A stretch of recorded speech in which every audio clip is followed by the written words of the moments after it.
Pero ayer hablábamos muchísimo del tema de los medicamentos, ¿se acuerdan?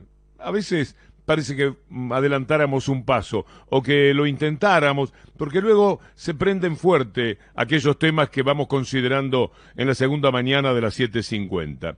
Lo que no tiene remedio, hay que decir, es la ambición de los que ganan mucho. Y el antídoto, ya que estamos, más extraordinario, es un Estado que combata. Bien lo sabe Correa, que debe estar bajando la escalera ahora de las 7:50. En la reunión del gabinete se marcó con énfasis ayer la necesidad de pelear por la gente, como no puede ser de otra manera. Es que no puede ser diferente. En el mundo capitalista, en el más acendrado que podemos imaginar, en los Estados Unidos, están en la misma los demócratas luchando por impedir la muerte de la gente por la falta de remedios.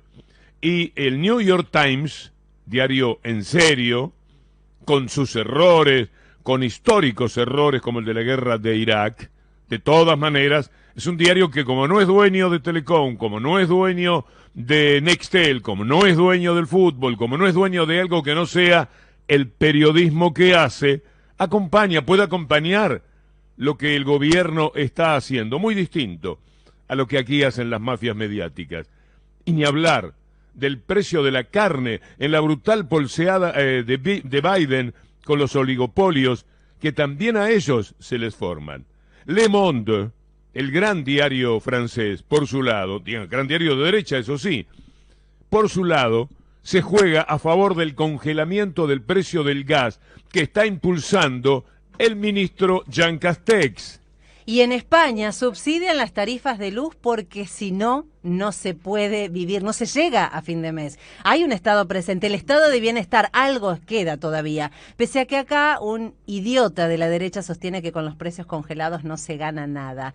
Caramba, ¿no? Es raro que la izquierdosa argentina esté en línea justamente con Estados Unidos, con Francia, con España y Ecuador, porque hasta Lazo congela los precios. Aquí es un éxito el plan de ayudar a los egresados para que se tomen el viaje de egresado. Decenas de miles ya se anotaron el primer día de la preinscripción. Igualito que ya viene funcionando en Europa con los 60.000 boletos gratis para los jóvenes de 18 años. Es que es necesario ayudar a un mundo herido por la pandemia.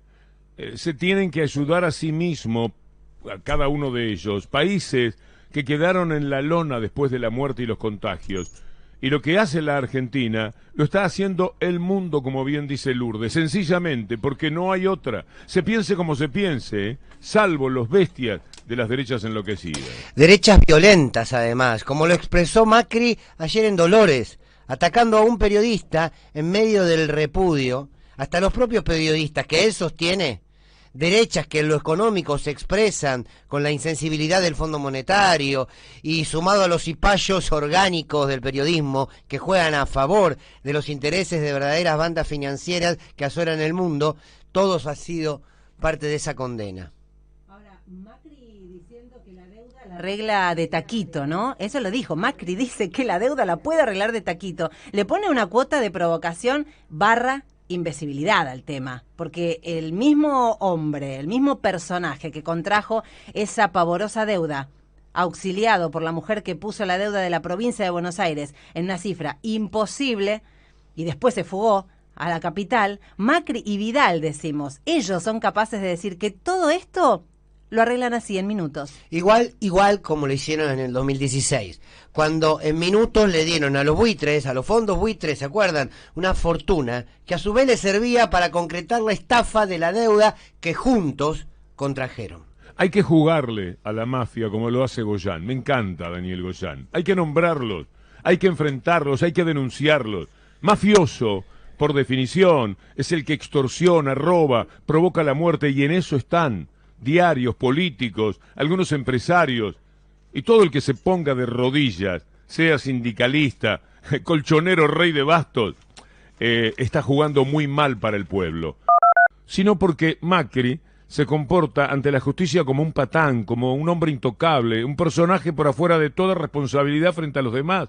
Uno puede pensar que tiene una traba en su mente, que le impide tomar conciencia de ciertas cosas, como por ejemplo sus propios crímenes antirrepublicanos y antidemocráticos, como ayer cuando lo que lamentó fue que el micrófono, arrancado de la mano de un periodista y arrojado al piso, cayera en el agua.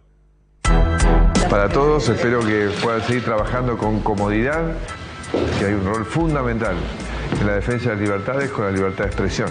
Este es el momento en que Mauricio Macri, entrando al juzgado en Dolores, rompe el micrófono de C5N, lo tiró al piso, luego fue pateado. Aprendiendo este enorme desafío que significa ejercer la libertad con respeto por el otro. Este es el momento en que Mauricio Macri, entrando al juzgado en Dolores, rompe el micrófono de C5N. Existe libertad de expresión si no hay libertad de prensa. Ahí hay un periodista que se llama Nicolás Murafó que acercó un micrófono y Mauricio Macri lo tiró al suelo y el grupo que lo cuida o lo acompaña lo pisoteó. Tampoco creo que los periodistas deben ser perseguidos ni hostigados por su pensamiento. Porque es evidente cómo lo agarra él, deliberadamente lo agarra, lo saca y lo tira al piso, cuando también había otros micrófonos de colegas que todos estábamos cubriendo su llegada en vivo. Espero que puedan seguir trabajando con comodidad, porque hay un rol fundamental en la defensa de las libertades con la libertad de expresión. Si fuese un acto suelto, individual, casual, por supuesto que igual sería criticable. El problema es que esta es la foto. Es la foto que nos hace volver a lo que fue el gobierno de Mauricio Macri, a ese Hernán Lombardi que echaba patadas a los trabajadores de Radio Nacional, que quiso cerrar la agencia de noticias Telam, que dejó a más de 3.000 profesionales del periodismo sin trabajo, aquel que perseguía a la oposición comunicacional, el gobierno que intentó cerrar un canal de televisión y dejar afuera a todos sus trabajadores. Con esa historia, entonces, esta foto lo único que demuestra es que detestan al periodismo, porque en el fondo detestan todo lo que contribuya a consolidar una democracia, pero una democracia de fondo, no de forma. Cada día, las cosas que hace, las cosas que dice, si repasamos los últimos días, ahí nomás cuando dijo que cuando vuelvan en el 2023, porque ya lo da por sentado, van a aplicar medidas de shock, van a ir con todo. Esto es también parte de la angustia que se puede tener frente a una derecha que avanza de esa manera. Soy de los que cree que el 23, con tanta gente en situación de pobreza, va a ser mucho más del 50%. Gente desesperada, nosotros no podemos andar con cosas graduales, tenemos que hacer reformas. Porque ni siquiera tenemos la excusa que tuve yo, que no, tenía minoría en todos lados, no conseguía votos. Ahora vamos a tener el apoyo de la gente. Entonces, si la gente nos apoya, la gente no va a estar esperando que estos políticos al cuando se ponen de acuerdo, ¿no? La gente va a decir, señores, te di el poder, sacame de la miseria en la que estoy. No nos olvidemos que Macri dice que expresa las mismas ideas que Milei y eso lo define bastante. Las ideas que expresa Milei son las que he expresado siempre yo, ¿no? Por supuesto. Igual, no tienen, creo, ni matices.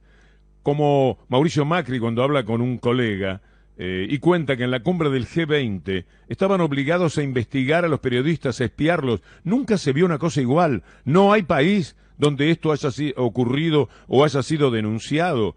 ¿Qué tenía que preguntar? ¿De qué medio es? Es lo único que preguntan. Vamos a 80.000 lugares los periodistas en nuestra vida y todo lo que nos preguntan es su nombre, el medio para el que trabaja y punto. Tenían toda una investigación, toda una ficha de cada uno de los periodistas. A los que nos acreditamos para el G20, también nos investigaron. Esto es un reglamento del G20. Si vos, Sergio investigar a los periodistas que se acrediten, por su supuesto. filiación política. No, todo lo que represente. Se hace una ficha cuando vos tenías que ir a Hamburgo. Para Alemania te acreditabas y los alemanes, porque tienen responsabilidad de la seguridad de todos los mandatarios que lo visitan. Este es un reglamento del G20, dice Mauricio Macri. Es decir, algo que hay que hacer. Que es una cosa de una cabeza que perturba, porque él se permite, con el sentido de mayor impunidad que exista, decir cualquier disparate como ese, por ejemplo. Así que todos los países están obligados. No, la Argentina se obligó a sí misma, porque lo que quería era naturalmente conocer pelo y señal de cada uno de los periodistas. Pues tenemos que bancar disparates como que el gobierno anterior, que había estado hasta el 2015, se había endeudado, se endeudó más que el gobierno de Macri. Escúchelo esto porque ya da mucho fastidio. Acá el problema del fondo en Argentina no es la deuda, es no tener un plan, no tener un rumbo. Todo lo que se dice de la deuda es todo mentira. El gobierno de Cristina Kirchner se endeudó más que el nuestro por año. ¿Y el fondo quién es? Son unos Esto ogros, es capaz de decir Mauricio Macri. Es decir, capaz de cualquier cosa. Por supuesto que también lo acompañan con tilinguería, con capacidad para mentir. Esa Vidal que ahora actúa de enojada, se olvidó del papel Heidi, aquel que terminó con su huida de la provincia de Buenos Aires, y ahora está siempre como enojada, aún con los periodistas del Palo, con los que le van a preguntar en el canal de Macri si le parece que ella puede arreglar el mundo. Y va a decir, sí, si me dan un poco de tiempo. Tuvo 4 años para hacer algo en la provincia de Buenos Aires y lo único que hizo fue destruirla sin pandemia. Bueno, está Vidal indignada por el acuerdo con el Fondo Monetario Internacional, es decir, porque no se hizo todavía. Hay algo de lo que estoy segura, no hubiéramos tardado 2 años en hacer un acuerdo con el fondo. No hubiéramos perdido todo este tiempo, que fue tiempo que le seguimos pagando al fondo. Mientras hacemos un discurso enardecido contra el fondo, llevamos 2 años pagando vencimientos que podríamos haber evitado con un nuevo acuerdo y con menores Claro, pero sí, los mismos que hicieron la deuda, y ella aumentó la de la provincia de Buenos Aires en dólares hasta límites que nunca se habían visto, para después escaparse de la provincia de Buenos Aires, de la amada provincia de Buenos Aires, para venir al calorcito derechoso de la ciudad de Buenos Aires. Ella lo hubiera arreglado como Macri, ahí de taquito, sin ningún problema. En 5 minutos lo arreglaban ellos. En 5 minutos pidieron la peor deuda que ha contraído la República Argentina, tanto para el país como en lo local de la provincia, para la provincia de Buenos Aires. No tienen vergüenza, no tienen decoro, porque ellos sienten que cobijados por la mafia periodística pueden decir cualquier cosa. Por ejemplo, que perjudicaron a los jubilados. Ellos decir que se perjudicó a los jubilados, le robaron, le sacaron del bolsillo el 20%, le inventaron para poder traer la plata del hermano de Macri, de la familia de Macri, de la madre de Macri. Inventaron una reparación histórica sin vergüenzas. El relato cada vez se hace más evidente. Si hubo un gobierno que ajustó a los jubilados, fue este. Si hubo un gobierno que se está endeudando más rápido que el nuestro, es este. Si hubo un gobierno que votó contra los pobres, es este. Este no es un gobierno popular. Es mentira que es un gobierno. Una de las cosas que siempre se hace contra el Estado es hablar de los empleados del Estado. Como si fuera gracioso. Es probable que haya alguna gauchada en el mundo del empleo público. Pero cuando el Estado se agranda, cuando el Estado da servicios, se necesita más gente. Y esto no es lo que ellos entienden. Si usted da mucho más jubilaciones, por ejemplo, si usted no tenía las jubilaciones que se dieron en determinado momento con las moratorias, usted necesitaba menos empleados, pero cuando los jubilados son millones más, y usted tiene que darle servicios. Para poner un ejemplo, creo que es fácil entenderlo, es tristísimo a veces aquellas cosas en las que nos hacen poner énfasis, argumentos, porque se tendrían que entender con la mirada. Uno sabe que si el Estado es más grande tiene más empleados, y uno sabe que cuando el Estado es más chico tiene menos empleados, echan a la gente. ¿Se acuerda en los años 90, por ejemplo? Digo esto ante un candidato que para fortalecerse dice que hay que echar a 1 millón de empleados públicos. Pero esto se corresponde además con una gran mentira, que es que los gobiernos de corte popular, los gobiernos que tienen al pueblo como eje, son los que dan trabajo. Inmediatamente dan trabajo. Y yo recuerdo, de no hace mucho tiempo, un informe especial que le pedí a Julia Estrada, del CEPA, sobre empleo público en la Argentina, porque tenía la intuición de que las cosas no son como ellos las dicen. El empleo público en el macrismo entre diciembre del 2015 y diciembre del 2019 tuvo 123.000 empleos nuevos. Y no era porque estuviera dando más servicio. Ahí sí que estaban dando trabajo a quienes estaban con ellos. Y además trabajo muy caro. ¿Se acuerda que los sueldos, ellos no viven con menos de 100.000 pesos en aquel momento? Ahora no viven con menos de 200.000 pesos porque son más finoli. El laburante con 60 dice, bueno, apechugo, ¿qué voy a hacer? Pero ellos no. Ellos tenían sueldo mucho más alto y entraron encarradas a la administración pública. Importa mirar el año 2016. Entre diciembre del 2015 y marzo del 2016 Macri tuvo despidos por más de 56.000 trabajadores públicos. Los echaba, por supuesto, presumiendo, mirando los Twitter, mirando lo que escribían, que se trataba de gente que no era del palo. Pero después, a lo largo del 2016, es decir, entre diciembre y marzo, echa 56.000. ¿Usted se acuerda lo que pasaba, las protestas, el dolor de la gente?